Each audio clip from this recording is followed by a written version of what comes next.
Welcome to Amazement Square's Shipwreck Cove. I was just about to do a bit of reading. Would you like to join me for a story?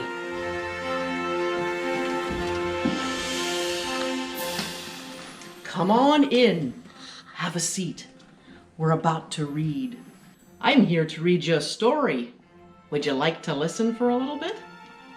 The name of me book is How I Became a Pirate.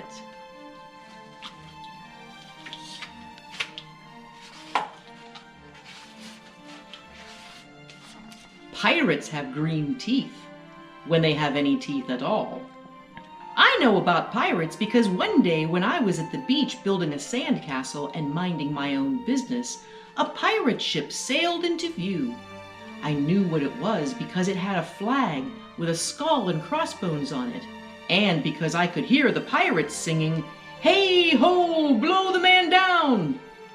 They were a little off-key. Here's the young man telling us the story. It's a little boy at the beach. I tried to tell Dad, but he was busy setting up the beach umbrella.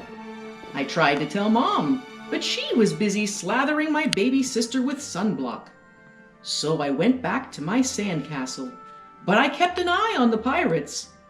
By then, they were rowing to shore.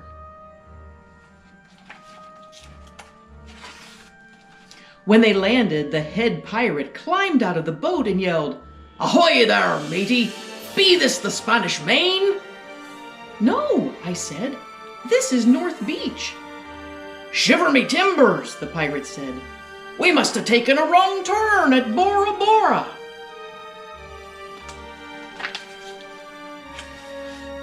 He walked around my sandcastle. He looked at the moat and then yelled back to his crew, "He's a digger, he is, and a good one to boot." "And a good one to boot," the others agreed.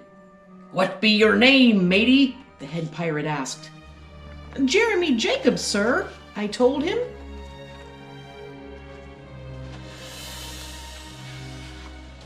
"Well, Jeremy Jacob," he said, "you're looking at Braidbeard and his crew. We've been needing a digger like yourself. We've a chest of treasure to bury." "Aye, treasure!" the others shouted. "You're coming with us," Braidbeard told me. I didn't think Mom and Dad would mind as long as I got back in time for soccer practice the next day. And that's how I became a pirate.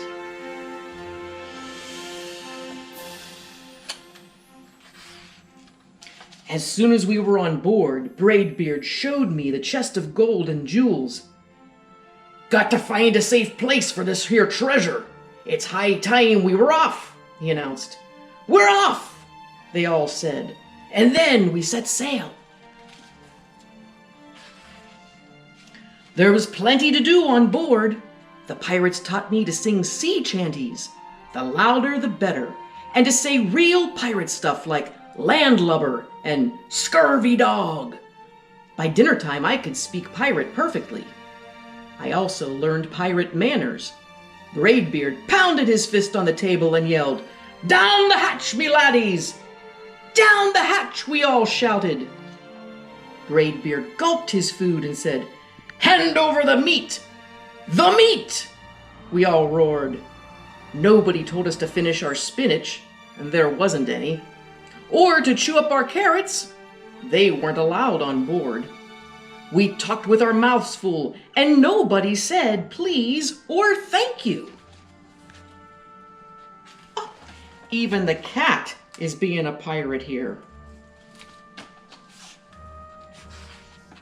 After dinner, I tried to teach the pirates to play soccer. Braidbeard kicked the ball and yelled, "Arg, soccer! Arg, soccer!" the crew yelled. Then everybody dove for the ball at once, and it rolled right off the deck. "After it, me hearties!" Braidbeard commended. "After it!" we all whispered. We fought over who would get the ball, but it didn't matter anyway because a shark came along and swallowed it in one gulp.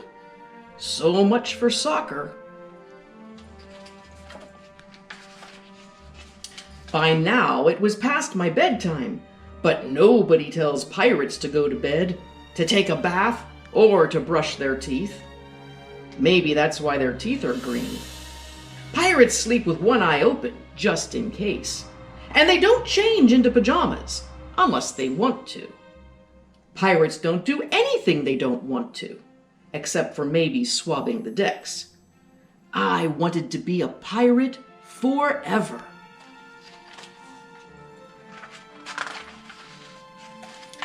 But then I found out what else they don't do. When I couldn't stay awake any longer, I asked Braidbeard to tuck me in and read me a story. "Tuck you in?" he bellowed. "Pirates don't tuck." "No tucking!" the crew cried. And the only thing they had to read was a map. "Don't you have any books?" I asked. Braidbeard looked confused. "Books?"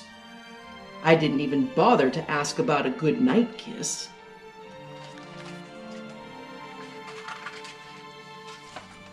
It wasn't easy to fall asleep without a story, but I was finally dozing off when a storm broke. Thunder boomed and lightning flashed. I tried to hide under the covers as waves slammed up against the ship, but I kept falling out of my hammock. I couldn't find anyone in the cabin. They were all on deck. "Lower the sails!" Braidbeard shouted. "Batten down the hatches!" Everybody ran around yelling and lowering and battening. Nobody had time to sit close and tell me it would be over soon. Nobody even noticed me. I decided that I didn't want to be a pirate after all.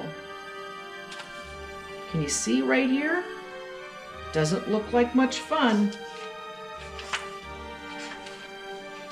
Just then, flash, crash, crack! Lightning hit the mast and it split right down the middle. "What do we do now?" yelled one of the pirates. "We'll have to turn back," called another. "But the treasure!" hollered Braidbeard. "Where will we bury the treasure?" I stepped forward. "Maybe I can help," I shouted over the wind. "I think I know the perfect digging spot."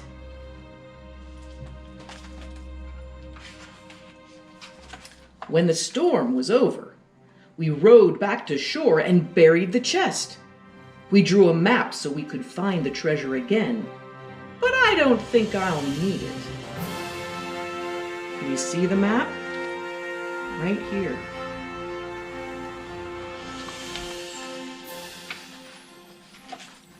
After that, the pirates repaired the ship and got ready to set sail.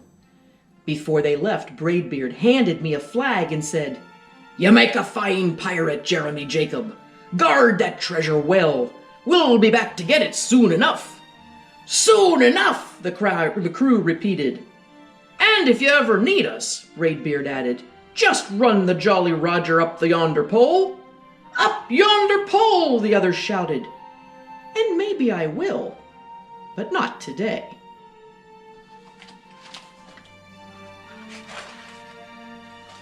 I have soccer practice. The end. So, my challenge for you is, do you think you can make a treasure map? I have me treasure map right here. And if you notice, it has dotted lines showing you where to go. You have to go past this little house by the tall grass. You have to go across the water, up and around, and X always marks the spot. You could make a treasure map of your own. But first you have to decide what your treasure is. Find something that is very, very special and find a good place to hide it. And then make a map. Here's another example. Here's a map of someone's house where they hid their treasure. Can you see the dining room table and the chairs? Can you see the sink and the bathroom floor? Do you see the hallway and the rug and the couch? I see the X marks the spot where someone hid the treasure. See if you can hide some treasure, make a map, and send me a picture of it. I'd love to see it.